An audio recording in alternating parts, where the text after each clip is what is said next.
Hey everybody, welcome back to KTSC Sports Talk with your host Justin P. Now I know this is a channel we talk about all sports, all any sports. I'm just going, I'm gonna make it brief now because y'all are this episode 32, 33 now, so y'all already know.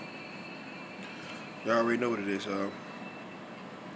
Make sure you hit the like button, hit the subscribe button at the bottom of the video. At the end of the video, I'm gonna have some links in there where y'all can find me on my other platforms. Facebook, Instagram, Twitter, all that good stuff like that. Yesterday I started my 32 team review in 32 days. The first one was the Jacksonville Jaguars, So I'm going from first overall all the way to 32nd. So I should be done this probably roughly around like the beginning of March. Beginning of April. I'm sorry. Alright, so far this is what I went over. Jacksonville Jaguars. They finished the 2020 season. Went going 1-15. They won their opening day game against the Colts. And after that, proceeded to lose 15 straight. So they have the longest active loser streak right now currently in the NFL. Doug Marrone got fired at the end of the year. Because been a lot of turmoil going on in the organization ever since Todd Coughlin got there. After something. Give me something to drink or something. Oh yeah, alright, okay. After that 2017 magical season going to the AFC Championship game, there's been nothing but just turmoil in the Jacksonville Jaguars organization. For Todd Coughlin not getting along with players, which forced the players that wanted to get traded, like Jalen Ramsey. They pretty much had a fire stuck up with Jalen Ramsey.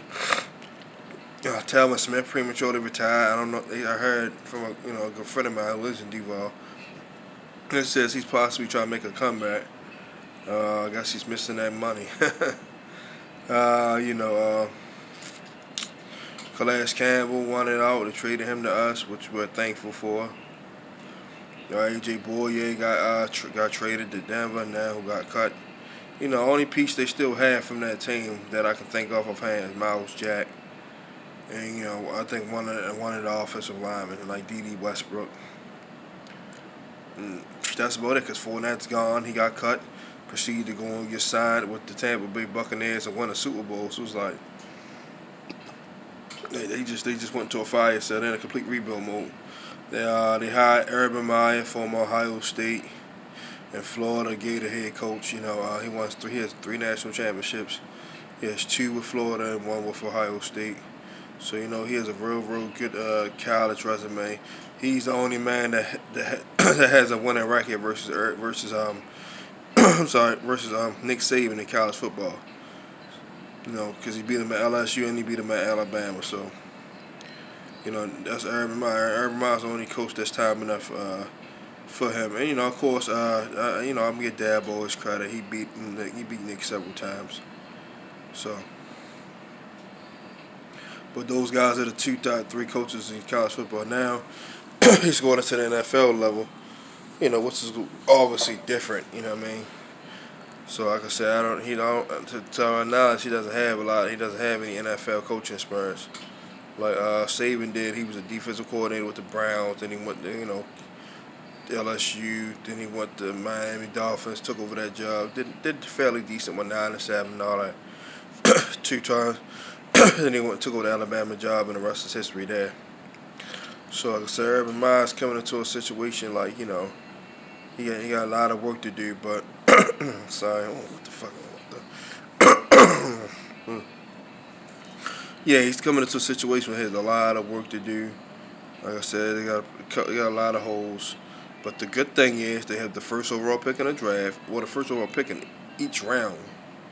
So they can acquire some talent. They have 2 first-round picks, 2 second-round picks, they have 2 thirds, 2 fourths. And they have $85 to $90 million in cap space, so now they can rebuild this roster. They can pretty much do what the Miami Dolphins did. Miami Dolphins went 5-11 in 2019, struggled. They got it together a little bit down the stretch, started winning some games. Actually beating a couple playoff teams, the Eagles, the Patriots. They showed some life. Then they turned around this year and went 10-6 and could have probably gotten the playoffs. They lost to they had a bad loss against the Broncos, and then they got smoked by Buffalo last game of the year. So like I said, they win one of those two games. They're in the playoffs. So if they go from 5-11 to 10-6, that's hitting in the right direction.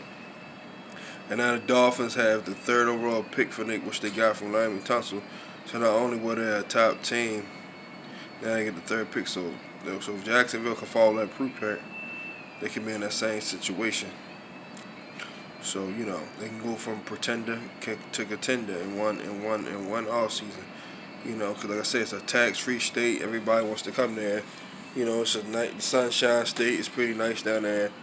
You know, it's Florida, so you can always find something to do. If you're not, you can go. If you're down there, you can go visit Tampa, Orlando, Miami, Fort Lauderdale, Fort Myers, wherever you want to go. You know what I mean? You already in Florida, so they can definitely use some help. Like I said, quarterback, they're projected to go Terrence. I'm sorry, it's Terrence. Trevor Lawrence. I don't see no other. I don't see no other option there. Justin Fields would have been, but like I said, Urban Meyer, much as he loves Fields and Fields knows system, I don't think Urban Meyer tried. He didn't come back to coach Fields. He came back to try to get a chance to coach Trevor Lawrence. I think that's why everybody knows why he took this job. So he get to get his quarterback Messiah with Trevor Lawrence. Then, like I said, you got another first-round pick. You can use that to get another offensive lineman, a receiver, or another defensive player, edge rusher, or corner. So the two players I had them ranking to, we got them getting Trevor Lawrence. I had got them getting J.C. Horn in my mock draft, and my buddy Maurice did. So, another corner go opposite of C.J. Henderson. Trevor, he has receivers with D.J. Chalk and Westbrook and Chris Conley and them guys, LaVisca Chenault Jr. So he has a decent amount of weapons. Running back, not bad. Rookie James Washington. Well, he's not rookie anymore. Undrafted free agent. He went over 1,000 yards. So, that's a bright spot there.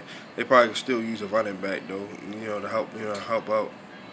Because, they got rid of Fournette. They couldn't even trade him. They just straight up cut him. Like, damn, it must be really deep down there. So it's some guys that can target in free agency, like Brandon Sheriff, Joe Thuney, Quentin Spain. They got tight ends. They just got rid of Tyler Eifert. They can pick up Kyle Rudolph. Cause they definitely gonna need a tight end. So, also, like I said, Anthony Harris. They can use an upgrade at safety. Definitely, like I said, can use upgraded corner. That's why I got him going J.C. Horn. Probably another pass rusher to help out Cleveon Chason and Josh Allen. Another linebacker. Shaq Barrett and those guys, they're going to potentially be free. I don't know if the Bucks can pay everybody. They got to pay Chris Godwin, Levante David, and him. And like I said, those three guys could possibly end up in Jacksonville.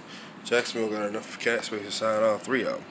So they make those. They got enough cap space. They can sign like 5 or 6 players, and still have some money left over. So be lookout. Like I said, Trent Baalke is the new GM of the Jaguars, a former 49ers GM.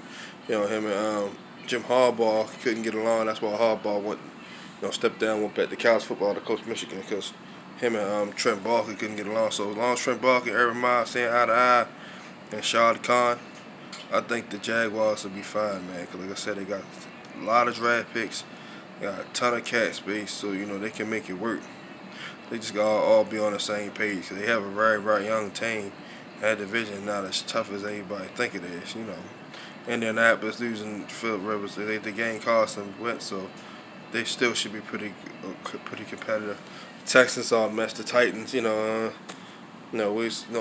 Derrick Henry, it's only so much you can keep running him to the ground.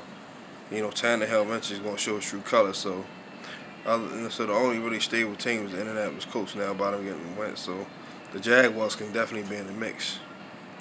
They could be in the mix. So they get they get the right players, the right fit players that fit what they try and do, and don't just overpay nobody just because they out there and they name, such and such out there, McCourty or something. We're gonna overpay him because he won 3 Super Bowls and just making an example. Well, so if they just get the right fits for the right price and draft well, man, they can be in the thick of things. So So Jacksonville definitely can, like I said, they definitely can have a hell of a draft. So it's all up to the GM and the coach just to go with the right players and trust each other. Well, that's gonna be it for this episode of KTSC Sports Talk. Y'all can check out all my other episodes 1 through 32 on here on YouTube. Make sure y'all, y'all can look that up, and y'all make sure y'all subscribe if you haven't done so already. So, all right, everyone, that's it for this episode. Be great on your way to the figure eight, and always, and I mean always, remember to KTSC, keep that same energy.